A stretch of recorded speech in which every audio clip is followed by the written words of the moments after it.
In the spring of 2006, midway through George W. Bush's second presidential term, Princeton historian Sean Wilentz published a piece in Rolling Stone that posed the provocative question, was Bush the worst president ever? He said the best-case scenario for Bush was colossal historical disgrace and added, many historians are now wondering whether Bush, in fact, will be remembered as the very worst president in all of American history. The Wilentz assessment was probably a bit premature. It is difficult to judge any president's historical standing while he still sits in the Oval Office, when political passions of the day are swirling around him with such intensity, and yet the Founding Fathers, in creating our system of government, invited all of us to assess our elected leaders on an ongoing basis, and so interim judgments are fair game, however harsh or favorable, which raises a question for today. How will Barack Obama be viewed in history? Will he be among the greats? Or will he fall into the category of faltering failures? Before we delve into that question, perhaps some discussion would be in order on what in fact constitutes presidential failure and how we arrive at historical assessments of it. First, consider the difference between failure of omission and failure of commission. The first is when the president fails to deal with a crisis thrust upon him by events beyond his control. James Buchanan, Abraham Lincoln's predecessor, comes to mind. He didn't create the slavery crisis that threatened to engulf the nation, yet he proved incapable of dealing with it in any effective way. In part this was because he was a man who lacked character and hence couldn't get beyond his own narrow political interests as the country he was charged with leading slipped ever deeper into crisis. And in part this was simply because he lacked the tools to grapple effectively with such a massive threat to the nation.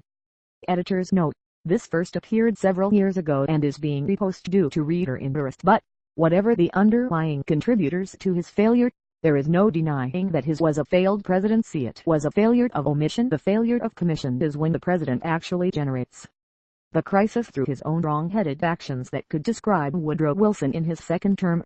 From 1917 to 1921 he not only manipulated neutrality policies to get the United States into World War I, but he then used the war as an excuse to transform American society in ways that proved highly deleterious. He nationalized the telegraph, telephone and railroad industries.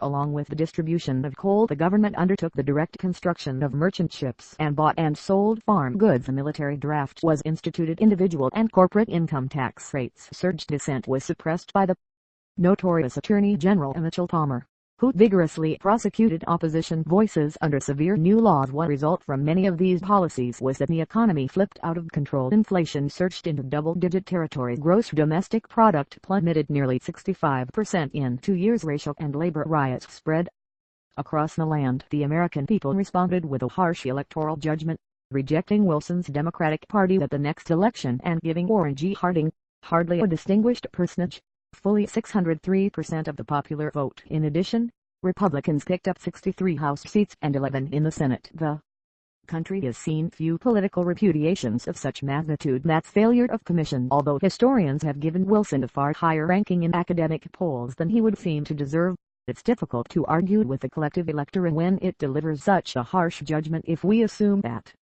our system works, then the electoral assessment must be credited with at least some degree of seriousness. Getting back to George W. Bush, his foreign policy would almost have to be considered a failure, and it was a failure of commission. He wasn't responsible for the 9/11 attack in any meaningful way, of course, but his response, sending the U.S. military into the lands of Islam with the mission of remaking Islamic societies in the image of Western democracy, was delusional and doomed. One need only read today's headlines, with forces aligned with al-Qaeda taking over significant swaths of territory within Iraq, to see Bush's failure in stark relief. In addition, Bush's wars sapped resources and threw the nation's budget into deficit. The president made no effort to inject fiscal austerity into governmental operations, eschewing his primary weapon of budgetary discipline, the veto pen. The national debt shot up, and economic growth began a steady decline, culminating in negative growth in the 2008 campaign year. The devastating financial crisis erupted on his watch. It's difficult to avoid the conclusion that Bush belongs in the category of the country's 5 worst presidents, along with such perennial bottom dwellers in the academic polls as Buchanan, Franklin Pierce and Millard Fillmore. Harding also occupies that territory in these polls, but it's difficult to credit such an assessment. given that he quickly dealt successfully with all the problems bequeathed to him by Wilson and presided over robust economic growth and relative societal stability. Thus do we come to one man's assessment mind of the 5 worst presidents of our heritage in ascending order: Buchanan, Pierce, Wilson, G. W. Bush and Fillmore.